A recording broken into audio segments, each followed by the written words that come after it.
સુરેન્દ્રનગર મહાનગરપાલિકાના કમિશનર શ્રી, સુરેન્દ્રનગર મહાનગરપાલિકાના વહીવટદાર શ્રી એટલે કે સુરેન્દ્રનગરના કલેક્ટર શ્રી અને વઢવાણ વિધાનસભાના ધારાસભ્ય શ્રી કે જેઓને વઢવાણ વિધાનસભા અને સુરેન્દ્રનગર મહાનગરપાલિકાએ જંગી બહુમતીથી જીતાડી છે, એને ગમારા હિલ સામેનો વોર્ડ નંબર 5ની જ્યાં ડૉક્ટર પરિમલ સાહેબ, ડૉક્ટર જયેશભાઈ શાહના બંગલા છે, જ્યાં તમામ વ્હાઇટ કોલર પર્સન રહે છે, અહીંયા ગટરના ગંદા પાણી એટલા બધા ભરાણા છે કે લોકોને ચાલવાની પણ સુવિધા નથી. આ બાબત કમિશનરશ્રીને પણ ફરિયાદ કરવામાં આવી છે, જે તે જવાબદાર અધિકારીઓને પણ ફરિયાદ કરવામાં આવી છે.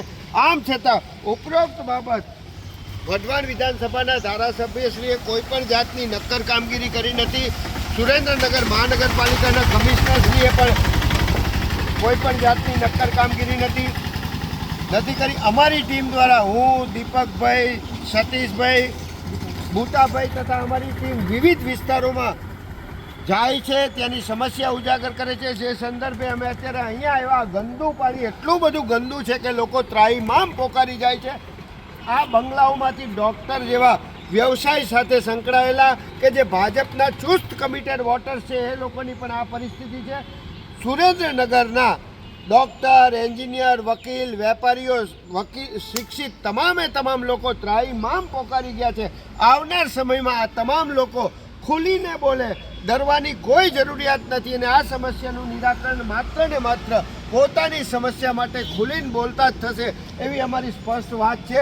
ફરી વખત વઢવાણ વિધાનસભાના ધારાસભ્યશ્રીને કહીએ છીએ કે આજે વોર્ડ નંબર 5 પર ડૉક્ટર પરિમલ સાહેબ, ડૉક્ટર જયેશભાઈ શાહના મકાન પાસે અને ગમારા હિલ્સ પાસે વોર્ડ નંબર 5ની જે સમસ્યા છે એનું તાત્કાલિક ધોરણે નિરાકરણ કરો. ગટરનું ગંદુ પાણી ભરાયું છે, મચ્છરો છે, રોગચાળો ફાટી નીકળે એવી પરિસ્થિતિ છે.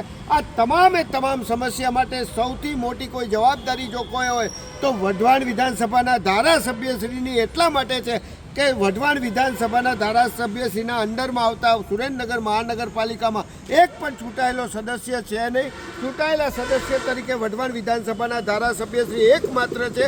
તેથી આ તેમની અંગત જવાબદારીમાં આવે છે. એટલે વઢવાણ વિધાનસભાના ધારાસભ્યશ્રીએ સ્પષ્ટ સૂચના આપીએ છીએ, જાણ કરીએ છીએ, વિનંતી કરીએ છીએ, રજૂઆત કરીએ છીએ, જે કહેવું હોય તે કહીએ છીએ.